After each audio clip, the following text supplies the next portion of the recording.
താലി. രചനാവതരണം നന്ദുവച്ചു കൃഷ്ണ. താഴേക്ക് ഇറങ്ങി ചെല്ലുമ്പോൾ അച്ഛന്റെ മടിയിലിരുന്ന് ആഹാരം കഴിക്കുകയാണ് കുഞ്ഞാറ്റ. എന്തൊക്കെയോ വലിയ വലിയ കാര്യങ്ങളാണ് പറഞ്ഞാണ് സംസാരമൊക്കെ. 3 വയസ്സാകാൻ ഇനിയും 4-5 മാസമുണ്ട്. സംസാരിക്കുമ്പോൾ ചില വാക്കുകളൊന്നും കിട്ടില്ലെന്നേ ഉള്ളൂ. പക്ഷെ അതൊക്കെ ആള് ഹിന്ദി വാക്കുകൾ വെച്ച് കവർ ചെയ്തു പോകും. താങ്ക്സ് ടു പോഗോ ടി വി. ചോട്ടാ ഭീമും ചുട്കിയും ഒക്കെയാണ് കൂട്ടുകാർ. അതുകൊണ്ട് തന്നെ മലയാളത്തിലും അധികം അവളുടെ ചോയ്സ് എന്നും ഹിന്ദിയാണ്. ഒപ്പം നിൽക്കാൻ അച്ഛനും അമ്മയും. ഇതൊക്കെ കാണുന്ന പലരും അവളെ ഒരു അത്ഭുതം പോലെ നോക്കി നിൽക്കാറുണ്ട്. കുഞ്ഞിലേ മുതൽ സാധാരണ കുട്ടികൾക്കില്ലാത്ത പോലത്തെ ഒരു എക്സ്ട്രാ ഓർഡിനറി ബ്രില്യൻസി അവളുണ്ട്. സ്നേഹയെ പോലെ പ്രായത്തിലും അധികം കാര്യങ്ങളൊക്കെ മനസ്സിലാക്കാനുള്ള അവളുടെ കഴിവിനെ ഇന്നലെ വരെ ഒരുപാട് സന്തോഷത്തോടെയാണ് നോക്കിക്കൊണ്ടിരുന്നത്. പക്ഷെ ഇന്ന് ശ്രീ തലയൊന്ന് കുടഞ്ഞു. അറിയാം, ഒരിക്കൽ കടന്നുപോകേണ്ട വഴിയായിരുന്നുവെന്ന്. പക്ഷെ ഇത്രയും നേരത്തെ ഇങ്ങനെയൊന്നും ഊഹിച്ചിട്ടില്ലായിരുന്നു. അതുകൊണ്ട് തന്നെ പെട്ടെന്ന് കേട്ടപ്പോ എന്ത് ചെയ്യണമെന്നറിയാത്തൊരു വെപ്രാളം. അവൻ കസേരയിലേക്കിരുന്ന് ബാക്കി എല്ലാവരെയും നോക്കി. ആരിലും പ്രത്യേകിച്ച് ഭാവമാറ്റമൊന്നുമില്ല. എല്ലാരും ഇത്രയും പെട്ടെന്ന് ഇതൊക്കെ അങ്ങ് മറന്നോ? നെറ്റി കൂർപ്പിച്ചുള്ള നോട്ടം ചെന്ന് നിന്നത് കൃത്യം അമ്മയുടെ മുഖത്താണ്. അല്ലേലും അതങ്ങനെയേ വരൂ. മര്യാദയ്ക്ക് കഴിച്ചിട്ട് പോടാന്നൊരു ഭാവമാണ് അവിടെ. അത് കണ്ടതും അവൻ കുനിഞ്ഞിരുന്ന് കഴിക്കാൻ തുടങ്ങി. ദേവാ, അവളെവിടെ? ആദ്യത്തെ പീസ് ഇഡലി വായിൽ വെച്ചുകൊണ്ട് അവന്റെ കണ്ണുകൾ പരതി. അതും ചെന്ന് നിന്നത് അമ്മയിൽ. പെട്ടു.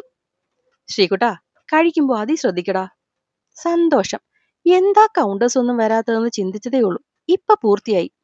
കൂടുതൽ എന്തെങ്കിലും പറയാൻ പോയാൽ അമ്മ വാരി നാറ്റിക്കും. അച്ഛനും അതിൽ മോശമൊന്നുമല്ല. ചിന്തിച്ചുകൊണ്ടിരുന്നപ്പോൾ മുന്നിലേക്ക് ആവി പറക്കുന്ന കാപ്പിയെത്തി. നോക്കുമ്പോൾ ദേവ. നോക്കിയൊന്ന് ചിരിച്ച് തിരിച്ചും മനോഹരമായൊരു പുഞ്ചിരി മറുപടി കിട്ടി. ഇന്നലെ ഒരു ദിവസം കൊണ്ടുണ്ടായ ഏറ്റവും വലിയ മാറ്റം. തന്റെ പ്രസൻസ് ഇപ്പോൾ അവളെ ഭയപ്പെടുത്തുന്നില്ല. ഒപ്പം അംഗീകരിക്കാനും തുടങ്ങിയിരിക്കുന്നുവെന്ന് തോന്നുന്നു. ഉള്ളിലെ സംഘർഷങ്ങൾ കഴിവതും മുഖത്തേക്ക് കൊണ്ടുവരാതിരിക്കാൻ ശ്രമിക്കുന്നുണ്ടായിരുന്നെങ്കിലും ഇടയ്ക്കൊക്കെ അത് പാളിപ്പോയി സ്വപ്നം കാണുന്ന പോലെ ഇരിക്കുന്നവളെ അമ്മ ഓരോന്ന് പറഞ്ഞ് ശ്രദ്ധ പിന്നെയും മാറ്റാൻ ശ്രമിക്കുന്ന കാണുമ്പോൾ സ്നേഹത്തിലും ഉപരി വല്ലാത്തൊരു ആദരവ് അമ്മയോട് മനസ്സിലിങ്ങനെ തുളുമ്പി വരുന്നുണ്ടായിരുന്നു. കഴിച്ചെഴുന്നേൽക്കുമ്പോഴും പേടിച്ചു പോലൊന്നും കുഞ്ഞാറ്റയുടെ ഭാഗത്തു നിന്ന് വന്നില്ലെന്നുള്ളത് ചെറിയൊരു ആശ്വാസമല്ല അവന് നൽകിയത്. നെഞ്ചിലെ വിങ്ങലൊന്ന് തണുത്തൂന്ന് തോന്നിയപ്പോൾ ശ്രീ അപ്പുറത്ത് സന്തോഷിനെ കാണാൻ പോയി. അവിടെ ഇപ്പോ പകലൊക്കെ സഹായത്തിനെന്ന പോലെ ഒരാളെ നിർത്തിയിട്ടുണ്ട്. അതുകൊണ്ട് തന്നെ അത്യാവശ്യം ആരും വീട്ടിലില്ലെങ്കിലും പ്രശ്നമില്ല. പിന്നെ അയാളെ അത്രയും ധൃതിയിൽ നിർത്തിയത് വേറൊന്നും കൊണ്ടല്ല. ആൾക്ക് നന്നായി ഡ്രൈവിംഗ് അറിയാം. അതുപോലെ വീട്ടിലെ ജോലികളും. അതുകൊണ്ട് തന്നെ മുന്നോട്ട് ഉഴിച്ചിലും പിഴിച്ചിലുമൊക്കെ തുടങ്ങുമ്പോൾ വരവിനും പോക്കിനുമൊന്നും പ്രശ്നമുണ്ടാകില്ല. അവിടേക്ക് ചെന്ന് കയറുമ്പോൾ തന്നെ കണ്ടു പ്രസാദേട്ടന്റെ ഒപ്പം സിറ്റൗണിലിരിക്കുന്ന സന്തോഷിനെ. എന്തോ ചർച്ചയിലാണ്. അടുത്തെത്തിയപ്പോൾ മനസ്സിലായി രാഷ്ട്രീയമാണെന്ന്. അകത്തേക്ക് കയറി വരുന്നതിനെ കണ്ടതും വാഗ്വാദം അങ്ങ് നിന്നു. ആഹാ, അങ്കിളിന്റെ കുളിയൊക്കെ കഴിഞ്ഞോ? ആ, അതൊക്കെ ദേവൂട്ടം പോകും മുന്നേ കഴിയും മോനെ. എവിടെ അമ്മയും മോളും? കാണാഞ്ഞിട്ട് ഒരു ദിവസമേ ആയുള്ളെങ്കിലും ഒരുപാടായ പോലെ. ഇന്നലെ ചടങ്ങൊക്കെ കഴിഞ്ഞു വന്നപ്പോ ലേറ്റായി അങ്കിൾ. അതാണ് ഇങ്ങോട്ട്. അതൊന്നും സാരമില്ല മോനെ, ഞാൻ വെറുതെ. അതുപോട്ടെ, അവിടെ അച്ഛനിപ്പോ എങ്ങനുണ്ട്? കുഴപ്പമില്ല അങ്കിൾ. ഷുഗർ കൂടിയതിന്റെ ഒരു പ്രോബ്ലം ആയിരുന്നു എന്ന് തോന്നുന്നു. ആളിപ്പോ ഓക്കെയാണ്. ആ, അപ്പൊ ഇനി എങ്ങോട്ടെങ്ങും അവരെങ്ങോട്ടൊന്നും ഇല്ലേ? എന്തായാലും അടുത്തൊന്നും കാണില്ല അങ്കിൾ. നിവിക്ക് കുറച്ചു ദിവസം അച്ഛനൊപ്പം നിൽക്കണമെന്നാ. അങ്ങനെയാ വേണ്ടത്. അച്ഛനും അമ്മയ്ക്കും ആവശ്യമുള്ളപ്പോ അവരെ അറിഞ്ഞ് ഒപ്പം ഉണ്ടാകുന്നവരാണ് നല്ല മക്കൾ. പറഞ്ഞ് നാവിലോട്ടിട്ടതും മിത്തുവും കുഞ്ഞും അങ്ങോട്ട് കയറി വന്നു. പിന്നങ്ങോട്ട് ആകെ ബഹളമായിരുന്നു. ഇതിനിടയിലെല്ലാം ശ്രീയുടെ കണ്ണുകൾ തേടിച്ചെന്നതും അവറിയാൻ ആഗ്രഹിച്ചതും മിത്തുവിനെയാണ്. അത് അറിഞ്ഞെന്ന പോലെ ഇടയ്ക്കിടെ അവളുടെ കണ്ണുകളും അവനിലേക്ക് വരുന്നുണ്ടായിരുന്നു. അന്ന് രാത്രി കുഞ്ഞിനെ ഉറക്കി ശ്രീ പുറത്തേക്ക് വരുമ്പോൾ കാണുന്നത് സോപാനത്തിലിരുന്ന് ആകാശം നോക്കുന്ന മിത്തുവിനെയാണ്. വാനനിരീക്ഷണം നടത്തിയിട്ട് പുതിയ എന്തെങ്കിലും കണ്ടുപിടിച്ചോ ദേവ? കുറച്ചു കഴിഞ്ഞും മറുപടിയൊന്നും കിട്ടാതെ വന്ന് നോക്കുമ്പോൾ കാണുന്നത് നിശബ്ദമായി കരയുന്നവളെയാണ്. ശ്രീ അടുത്തേക്ക് ചെന്ന് അവളെ തോളിലൂടെ ചേർത്ത് പിടിച്ചിരുന്നു.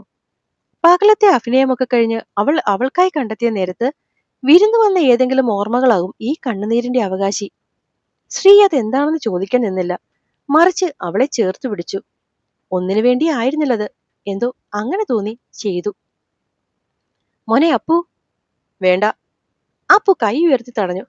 മോനെ അമ്മയൊന്ന് പറയട്ടടാ. കേൾക്കണമെന്നില്ല. ഒരുപാട് കേട്ടതാണ്. ഇനിയും വയ്യ.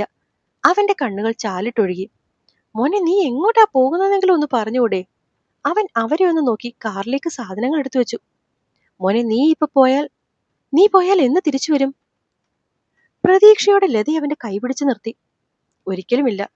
പറഞ്ഞുകൊണ്ടവൻ കാറിലേക്ക് കയറി. ഒപ്പം മിഷേലും. അപ്പൊ ഞങ്ങളങ്ങ് തീർന്നു പോയാൽ കാണാൻ നീ വരില്ലേ? അതുവരെ അടക്കി നിർത്തിയിരുന്ന സങ്കടവും ദേഷ്യവും ഒക്കെ അവരുടെ ഉള്ളിൽ നിന്നും പുറത്തേക്ക് ചാടി. അതറിഞ്ഞാൽ ഞാൻ വരുമായിരിക്കും. പക്ഷെ ഇപ്പൊ എന്റെ പോക്ക് അതൊന്നും നിങ്ങൾക്ക് എന്നെ അറിയിക്കാൻ സാധിക്കാത്ത എവിടെയെങ്കിലും ആയിരിക്കും. അവരുടെ കൈ വിടുവിച്ച് അവൻ കാറിലേക്ക് കയറി വണ്ടി എടുത്ത് പാഞ്ഞുപോയി. മോഹനേട്ടൻ നമ്മുടെ മോൻ, അവൻ പറഞ്ഞതൊക്കെ കേട്ടോ? ഞാൻ ഇതൊക്കെ എങ്ങനെ സഹിക്കും? അവര് നെഞ്ചുപൊട്ടി അയാളുടെ കാലും ചുവട്ടിലേക്കിരുന്നു. താൻ ഇങ്ങനെ സങ്കടപ്പെടാതടോ, അതൊക്കെ അവൻ ഇപ്പോഴത്തെ ദേഷ്യത്തിന്റെ പുറത്ത് പറയുന്നതാ. നിനക്കറിയാലോ അവൻ ഈ ലോകത്ത് ഏറ്റവും വലുത് നീയാണെന്ന്. ഈ ചൂടൊക്കെ അടങ്ങുമ്പോൾ അവൻ ഇങ്ങ് തിരിച്ചു വന്നോളും. വരുവല്ലേ? പിന്നില്ലാതെ അവൻ ഇങ്ങ് വന്നോളും. മോഹനൻ ലതയെ പിടിച്ചെഴുന്നേൽപ്പിച്ച് അകത്തേക്ക് പോയി. അതേസമയം എയർപോർട്ടിൽ ആര്യൻ, ഒന്നും ചോദിക്കല്ലേ മിഷ, നിന്നോട് നുണ പറയാൻ എനിക്ക് കഴിയില്ല. എന്നെ എന്നെ കോണ്ടാക്ട് ചെയ്യുമോ? മിഷേലിന്റെ കണ്ണ് നിറഞ്ഞു നിന്നു. ഇല്ല മിഷ. ആര്യൻ, അത് വേണ്ടടോ, അത് ശരിയാവില്ല. ആര്യൻ, ഈ പ്രണയത്തിനൊരു കുഴപ്പമുണ്ട് മിഷ. അത് നമ്മൾ എത്ര മറക്കാൻ ശ്രമിച്ചാലും പ്രിയപ്പെട്ടവരുടെ മുന്നിലത് അറിയാതെ പുറത്തു ചാടിപ്പോകും. ആര്യൻ, ഞാൻ നിന്നെ കുറ്റം പറഞ്ഞതല്ല മിഷ, വെറുതെ ഒരു പ്രതീക്ഷ തരാൻ വയ്യാത്തത് കൊണ്ടാണ്. അപ്പോ നീ ഇനി ഒരിക്കലും ഈ ജന്മത്തിൽ അപ്പുവിന് അമ്മുവേ ഉണ്ടാകൂ മിഷ. അവളെ അല്ലാതെ വേറെ ആരെയും പ്രണയിക്കാൻ അപ്പുവിന്റെ ഉള്ളിലെ ഈ ഹൃദയത്തിന് കഴിയില്ല. അവൻ ആ ഹൃദയത്തിലൊന്ന് തട്ടി പുഞ്ചിരിച്ചു. ഞാനായി ചെയ്തു കൂട്ടിയ പാപങ്ങളുടെ പരിഹാരം എന്ന പോലെ ഈ ജന്മം മുഴുവനും ഞാൻ എന്റെ അമ്മുവിന്റെ ഓർമ്മകളിൽ ഉരുകി ഉരുകി ജീവിക്കും മിഷ. അങ്ങനെ ഒരു അവസാന ദിവസം ദൈവത്തിന് പോലും എന്നോട് പാവം തോന്നി അടുത്ത ജന്മം അവളെ എനിക്കായി മാത്രം നൽകും. നീ നോക്കിക്കോ, ആ പ്രതീക്ഷയിലാണ് ഇന്നെന്റെ ജീവിതം. വേദനയോടെ അവൻ പുഞ്ചിരിച്ചു. മിഷേൽ അവന്റെ തോളിലൊന്ന് തട്ടി. ആര്യൻ അവളെ നോക്കി എയർപോർട്ടിനകത്തേക്ക് നടന്നു, നെഞ്ചിൽ അടക്കി പിടിച്ച ഡയറികളുമായി. മിഷേലിന്റെ നോട്ടം ആ ഡയറികളിലാണ് ചെന്ന് പതിച്ചത്. അവളുടെ ഓർമ്മയിൽ അതവന് കിട്ടിയ ദിവസത്തിലേക്ക് പോയി. മിത്തുവിന്റെ കല്യാണം കഴിഞ്ഞ് തിരിച്ചു വന്ന് കുളിക്കാൻ കയറുമ്പോഴാണ് ബാത്റൂമിലെ പൈപ്പ് വർക്ക് ചെയ്യുന്നില്ലെന്നവൻ അറിയുന്നത്. അങ്ങനെയാണ് അച്ചമ്മയുടെ മുറിയിലേക്ക് പോയത്. അവര് മരിച്ചതിന് ശേഷം ആരും അങ്ങനെ ആ റൂം ഉപയോഗിക്കാതെ കിടക്കുകയായിരുന്നു.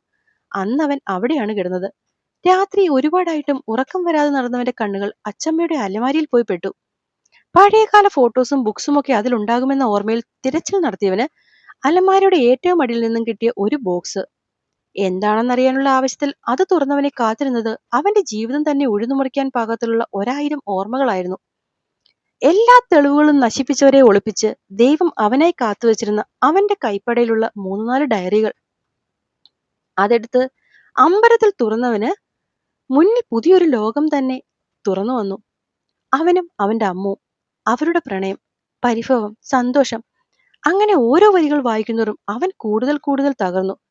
അവസാന പേജ് വായിച്ചു തീർന്നതും അവൻ ആര്യനിൽ നിന്നും പൂർണ്ണമായി അപ്പുവായി മാറിയിരുന്നു. അമ്മുവിന്റെ മാത്രം അപ്പു.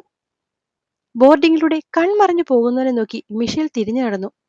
എന്നെങ്കിലും കാലം അവന്റെ മുറിവുകൾക്ക് മരുന്നായി മാറിയാൽ അന്ന് അവനിലെ പ്രണയമാകാനുള്ള പ്രതീക്ഷയുമായി. ദിവസങ്ങളും മാസങ്ങളും ആർക്കു വേണ്ടിയും കാക്കാതെ പാഞ്ഞു പൊക്കൊണ്ടിരുന്നു. അമ്മേ, അമ്മേ! ശ്രീയുടെ ഒച്ചയിലുള്ള വിളിയിൽ സതി മുറിയിൽ നിന്ന് ഓടി വന്നു. എന്താ ശ്രീകുട്ടാ? അമ്മയുടെ മോളെവിടെ? സതി സൈഡിലിരിക്കുന്ന കുഞ്ഞാറ്റെ നോക്കി. അപ്പൊ ഇവളല്ല. എങ്കിൽ പിന്നെ? സതി സംശയത്തോടെ അവനെ നോക്കിയതും അതേ ദേഷ്യത്തിൽ തന്നെയാണ് അവൻ. സാധാരണ ഇങ്ങനെ ദേഷ്യമൊന്നും വരാത്തവനാ. ഇന്നിപ്പോ ഇത്രയും ദേഷ്യം വന്നിട്ടുണ്ടെങ്കിൽ കാര്യമായി എന്തെങ്കിലും കാര്യം ഉണ്ടാവും. എന്താ ശ്രീകുട്ടാ, നീ എന്തിനാ ഇങ്ങനെ ഒച്ച വെക്കുന്നത്? ഞാൻ ഒച്ച വെക്കുന്നതാണോ കുഴപ്പം? അമ്മയ്ക്കല്ലായിരുന്നോ അമ്മയുടെ മോളെ പഠിപ്പിച്ച് വലിയ ടീച്ചറാക്കാൻ ആഗ്രഹം? അവൾ ഇന്നും അഡ്മിഷന്റെ ബാക്കി തീർക്കാൻ കോളേജിൽ വന്നില്ല. വന്നില്ലേ? ഇല്ല.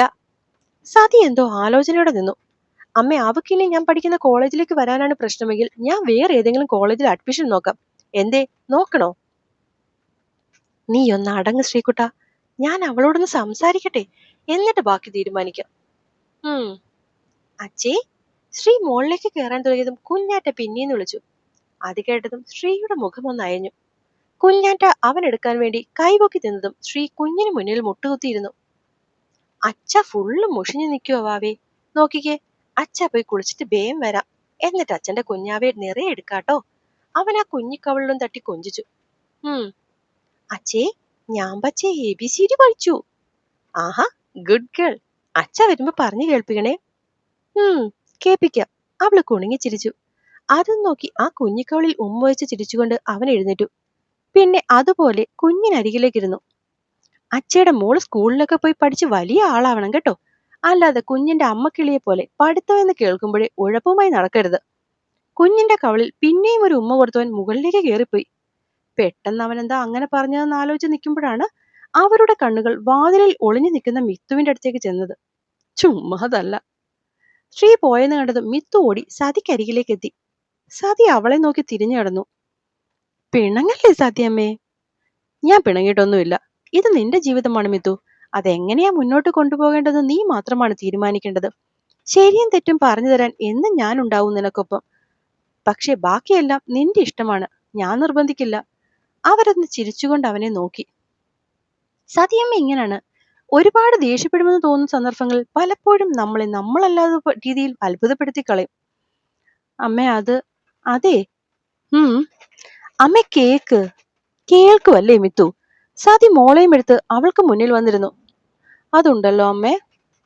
ഓ പറ അമ്മക്കോയി. ക്ഷമ നശിച്ച് ഈ തവണ കുഞ്ഞി പറഞ്ഞുപോയി. ഡി നിന്നെ ഞാൻ. മിത്തു ദേഷ്യപ്പെട്ടതും കുഞ്ഞി സതിക്ക് പിറകിലേക്ക് ചാടി. നാളിത്രയായിട്ടും ഈ വിളിക്ക് വലിയ മാറ്റമൊന്നുമില്ലല്ലേ? അമ്മേ. ഇവള് എന്റെ കുഞ്ഞെ, നീ ഇങ്ങനെ ചെണുങ്ങിക്കൊണ്ട് നിൽക്കാതെ കാര്യം പറയുന്നുണ്ടോ? അതമ്മേ, ഉച്ചയ്ക്ക് ഞാനും ദേവൂട്ടനോട് കോളേജിൽ പോയായിരുന്നു. പോയോ? എന്നിട്ട് ശ്രീ? അവരൊന്ന് ഞെട്ടി. ഞാൻ ശ്രീയേട്ടനെ കാണാൻ പോയില്ല. അതെന്താ? സതി അവളെ നെറ്റിച്ചൊളിച്ചു നോക്കി. അത് പിന്നെ അവിടെ ചെന്നപ്പോഴാ ഞാൻ അറിയുന്നത്. എന്ത്? അമ്മയ്ക്ക് അറിയാം, എന്നിട്ട് പറഞ്ഞില്ല. എന്തറിഞ്ഞിട്ട് പറഞ്ഞില്ലെന്നാ? നിനക്ക് എന്താ കുഞ്ഞെ? അത് പിന്നെ PG ക്ലാസിന്റെ ഇൻചാർജ് ശ്രീയേട്ടനാണെന്ന്. മിത്തു മുഖവും വീർപ്പിച്ചുകൊണ്ട് അവരെ നോക്കി നിന്നു. ഓ അതാണോ? അതിനിപ്പോ എന്താ? ആരായാലും നിനക്ക് പഠിച്ചാ പോരെ? അത് പിന്നെ അമ്മയ്ക്ക് അറിയാത്തോണ്ടാ. കോളേജിൽ ചെന്നാ ഇവിടെ കാണുന്ന ആളൊന്നും അല്ല ശ്രീയേട്ടൻ. എനിക്ക് പേടിയാ. പേടിയോ? എന്തിന്? അവൻ പാവല്ലേടി? ഹൂവ പാവം. അങ്ങോട്ട് ചെന്നാ മതി. അമ്മയ്ക്ക് അറിയാത്തോണ്ടാ. ഡിഗ്രി 2 വർഷം എനിക്കുണ്ടായിരുന്നു അമ്മയുടെയും മോൻ. തനി രാക്ഷസനാ ക്ലാസ്സിൽ. എനിക്കങ്ങ് വയ്യ. ഇനിയും പോയി 2 കൊല്ലം ആ രാവണന്റെ മുമ്പിൽ തല കൊണ്ടുവെക്കാൻ.